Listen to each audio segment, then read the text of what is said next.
Ladies and gentlemen, we are back for another episode of 6 for 6, Season 2, Episode 28. We got a grand scheme of great sports events for you to watch this week. Ladies and gentlemen, let's get down to business. We did a historical week where we ended up going 6-0, ladies and gentlemen. Yes, I said 6-0. Seems like we're having technical difficulties, but I know I was still talking, so I know you guys probably caught it, but like I'll restate it again. We went 6-0, ladies and gentlemen. We got all of our picks correct. That is the first in program history getting the perfect 6-0, the perfect six, ladies and gentlemen. I've been so excited about. I was watching all the games last week saying I am getting closer and closer to it. I know we've done it in the past where we went 5-1, stuff like that, 4-2. But now we have finally crossed the threshold of getting every pick right that we have selected a previous week. I can't believe it. Hopefully we get more in the future, so this is not the last of it. But it's hard picking six teams to win. It's easy to go 5-1 and all that stuff, but going 6-0, we went 4-0 during the summer when there wasn't a lot of sporting events, so we can do it. And it goes to show you a few episodes later, and now we at 6-0, which improves our record, ladies and gentlemen. I'll show you guys. Like I said, we went 6-0 last week in our picks. That improves our record to 80, 66, and 2. Definitely going to be a phenomenal week to watch as all the sporting events in college football have gotten more interesting. And I threw one NFL game in there. But without further ado, let's get into tonight's program. So in the sixth slot, we got some Big Ten action for you, ladies and gentlemen. Wisconsin versus Michigan State, starting off a little sluggish. These two programs are, but you can catch this game Saturday, October 15th, 4 p.m. Eastern, 1 p.m. Pacific time on Fox. Let's just break this game down. Michigan State got bushwhacked against Ohio State, but Michigan State across the board has been struggling this year. Wisconsin, on the other hand, has been average. They've been 3-3. Win 3 games lost. They lost to Illinois, they lost to Ohio State, and they lost to Washington State. So out of the teams they lost to, Ohio State is probably the toughest team they'll face all year. Washington State is probably in the middle, and Illinois is the bottom feeder. But Illinois has been doing good this year, so I have to retract that statement. But in years past, Illinois hasn't been that program that would give Wisconsin too much of a headache. So Wisconsin is a little bit slipping. But if you look at Michigan State, they got beat up against Washington. They got beat up against Minnesota, Maryland. It's just been a rough time for Michigan State. Yes, Michigan State's back at home this week, and they can try to turn it around, and Wisconsin may have a hard time. But I think Wisconsin just being able to play against, I would say, not even tougher opponents, but just showing that they're still a decent football team, that's what's going to set them apart in this game. I know Michigan State's been trying to turn things around, but some of their games haven't really been that close. Maybe 2 touchdown differences. So it's really not helping out Michigan State this year. But if you look at the percentages, I have to agree with ESPN with Wisconsin with a 52% chance of victory. I have to agree with ESPN with that as well. So with that, we're going to go into number 5, ladies and gentlemen. We got number 15, NC State versus number 18, Syracuse. College football, October 15, 3:30 p.m. Eastern, 12:30 p.m. Pacific time on the ACC network.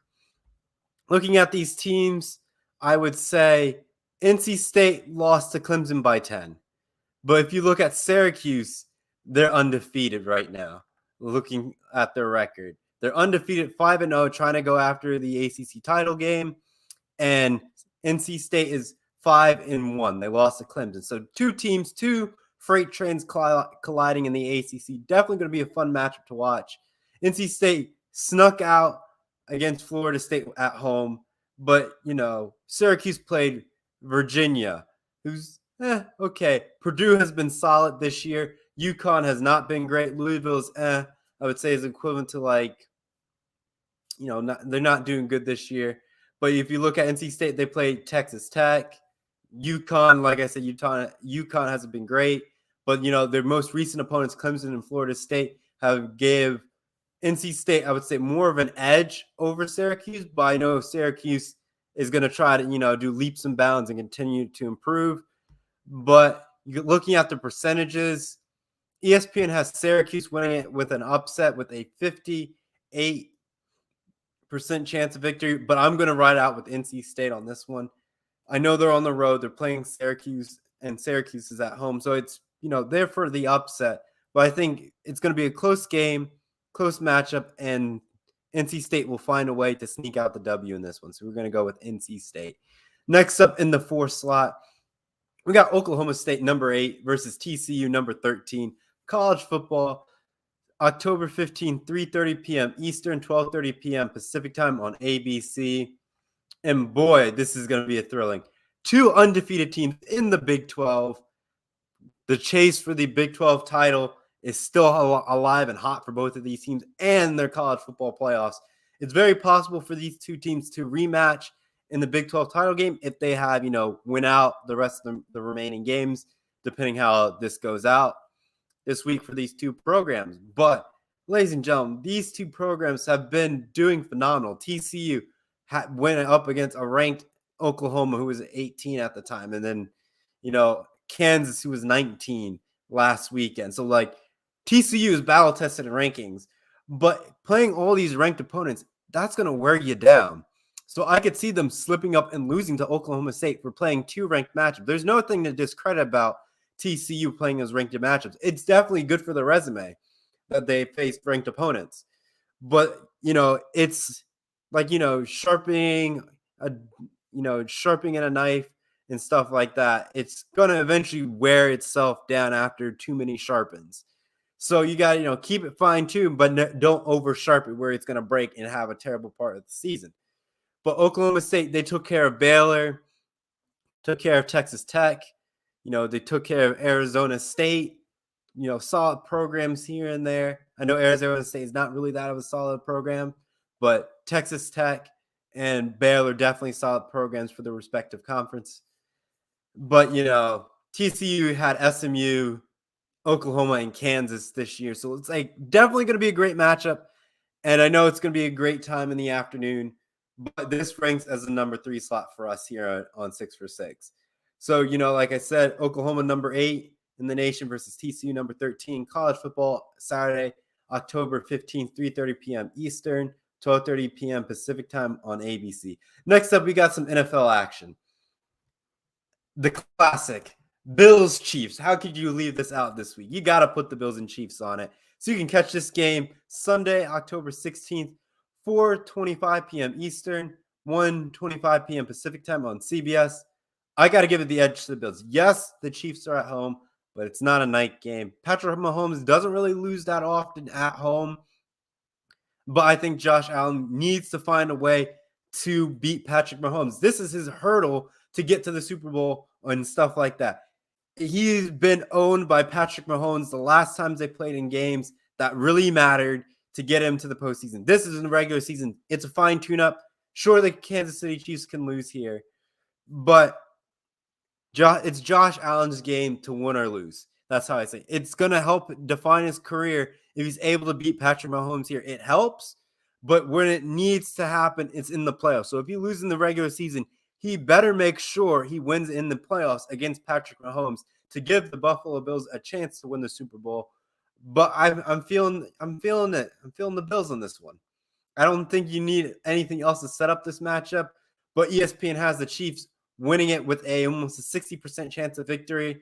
But I'm feeling the Bills finding a way to pull up a solid victory, even though they've been hot this year. Both teams are 4-1. It's going to be a great game to watch. Definitely tune in for that. Like I said, you can catch this game Sunday, October 16th, 4:25 p.m. Eastern. 1:25 p.m. Pacific time on CBS. Next up, we got the number 2 slot. Back to college football. Alabama, the tide that rolls against the Tennessee Volunteers, Rocky Mountaintop High. You got some really good stuff here. College football Saturday, October 15th, 3:30 p.m. Eastern, 12:30 p.m. Pacific time on CBS. I don't know how you would set this matchup. Tennessee has been hot. They played ranked opponents. They beat Florida. They beat Pitt in overtime. They beat LSU, who got ranked, but hasn't been really good. But then you have Alabama has been struggling, barely beating Texas. Took care of Arkansas, but almost lost to A&M. Bryce Young hasn't been fully healthy. And they're going into Tennessee at home. It's probably going to be a sellout crowd. And if Bryce Young's not healthy, I'm giving the edge to Tennessee. If Bryce Young's fully healthy and ready to go to battle against Tennessee, Alabama will find a way to squeak it out. But if that's not the case, if Bryce Young does not play the full game, I think Tennessee will have this victory.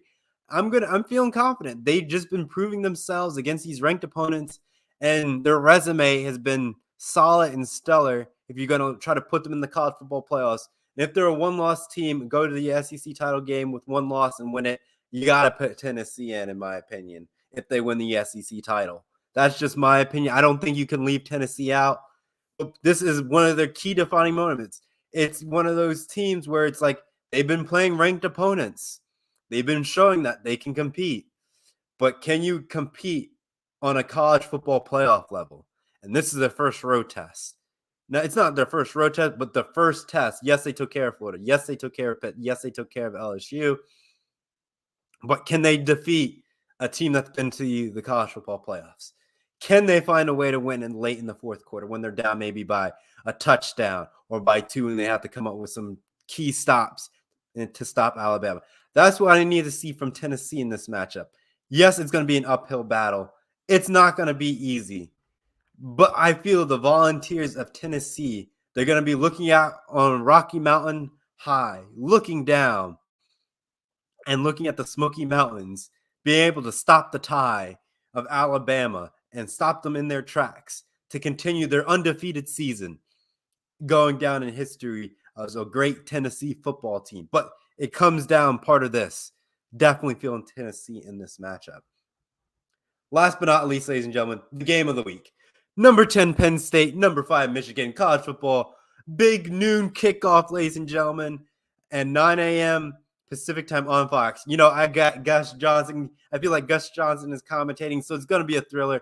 Sucks this is a noon kickoff. I wish it was a night game or 7:30 so we could have Gus Johnson like we had in years past when Penn State and Ohio State played each other. You had that, even though it wasn't a primetime slot, it was 3, went to 7. But this is noon kickoff. You got to watch this game. This is a thrilling game in the Big Ten, battling it out from start to finish.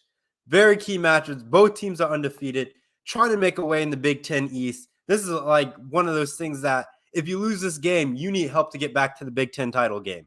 That's what this game is. That's how the magnitude of this is. This is a shot to defend getting into the college football playoffs, and then both of these teams have to face Ohio State to do that. So knocking one of these teams off gets them one step closer to the college football playoffs. And then they have to derail Ohio State and how they've been solid all year this so far. Definitely going to be interesting. I don't know how this game is going to boil down. I know Michigan's at home. I shouldn't say Michigan because I went to Ohio State. The team up north at home in the big house. If it was at Penn State, I would give this as an upset to Penn State to win it. And it would have been a night game. And it would be easy for Penn State to win it. Though Penn State has, their ups and downs this year against some opponents, haven't really played tough of a competition, but they defeated an SEC team of Auburn, which Auburn hasn't been really great this year. But Michigan, they started off with an easy schedule, and they start to struggle. They had Maryland, let them hang around late. Then they had Iowa, let them hang around too long. Indiana, they went 10-10 at half. So I can see Michigan struggling at half.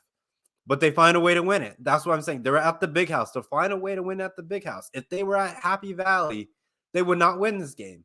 They would struggle, and they would make a key turnover that would make Michigan lose. But Michigan's home, and I feel Michigan will find a way to win it. I should stop saying Michigan. The team up north will find a way to win it. Yes, I want them to do well to make the game interesting matchup between Ohio State and the team up north, but it starts here.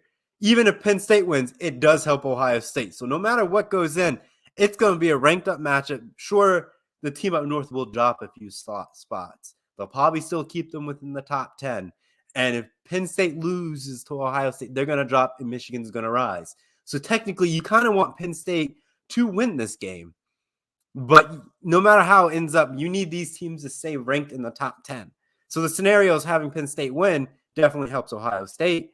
But having the team up north wins keeps them at 5, which strengthens how valuable the committee will weigh them as we get closer to that first selection when the college football committee gives us our insight of knowing who's the best in the land. But with further ado, I'll do a quick recap and get you on out enjoying Thursday night football against the Washington Commanders and the Chicago Bears. So we'll do a quick run through and get you on out of here. Like I said, in the 6th slot, we got Wisconsin versus Michigan State. College football Saturday, October 15th, 4 p.m. Eastern, 1 p.m. Pacific time on Fox, and I have Wisconsin winning it. Next up, I have NC State winning this game. They're number 15th in the nation versus Syracuse, number 18. College football Saturday, October 15th, 3:30 p.m. Eastern, 12:30 p.m. Pacific time on the ACC network. Next up, we got some Big 12 action for you, ladies and gentlemen. Oklahoma State, number 8 in the nation versus TCU, number 13 in the nation. College football Saturday, October 15th, 3:30 p.m. Eastern, 12:30 p.m. Pacific time on ABC, and I have Oklahoma State winning it. Next up, we got some NFL action for you, ladies and gentlemen. We got the Bills and Chiefs. I feel like the Bills will find a way to sneak out this W in Kansas City. Going to be a close one. You can catch this game October 16th, 4:25 p.m. Eastern, 1:25 p.m. Pacific time on CBS, and I got the Buffalo Bills winning it. The game that's not rivaling, but heating up in the SEC, defining who gets to the SEC title game. It's going to be one of those teams where we see what happens in the SEC West. Between these teams, they need some help. Alabama needs to justify. Bryce Young may be, healthy, may not be fully 100% in this game. Can Tennessee pull up the upset? Would be one of the greatest, I wouldn't say greatest shockers, but a team that hasn't been great in most recent years now has a chance to go to the college football playoffs by knocking off a dynasty. Definitely a key game to watch. Sure, Tennessee may be struggling in the beginning, but they need to find a way to defeat this Alabama team. It's not the same Alabama team as years past. Yes, this Alabama team can make the playoffs, but if they lose to Tennessee, they're going to need some help. But I think Tennessee is going to find a way to hang on, and they're going to sing Rocky Top all the way through this game, and the tie will be stopped in this one. I got Tennessee winning it. You can catch this game Saturday, October 15th, 3:30 p.m. Eastern, 12:30 p.m. Pacific time on CBS. And the game of the week, ladies and gentlemen, like I said, number 10, Penn State, number 5, the team up north. College football Saturday, October 15th, 12 p.m. Eastern, 9 a.m. Pacific time on Fox, and I have the team up north winning it in this matchup. If I was at Penn State would win it, but the team up north will find a way to squeak this one out in a close and dirty fashion. Pretty ugly from start to finish for this team. Michigan has been struggling against teams like Indiana and Iowa and Maryland. Maryland has been decent this year. Indiana has been but they went 10-10 with Michigan at half, which is not really great for this number 5 team of the team up north. So we're going to see how this boils down in this matchup, and I have the team up north winning it. Like I say, you can catch it October 15th, noon Eastern, big noon kickoff with Gus Johnson probably commentating, so I'll probably be tuning in and listening to the excitement of that game with big hits and the big catches of these two teams battling out for a better spot in the Big Ten East. With that, like I said, last episode, we went 6-0. We got the perfect 6, ladies and gentlemen. First time in program history on 6 for 6. We were able to get it done, which improves our record to 80, 66, and 2. Thank you so much for watching. Enjoy Thursday Night Football. Enjoy all the sporting events happening this week, and we'll catch you here for another edition of 6 for 6 next week. So long for now. Bye-bye.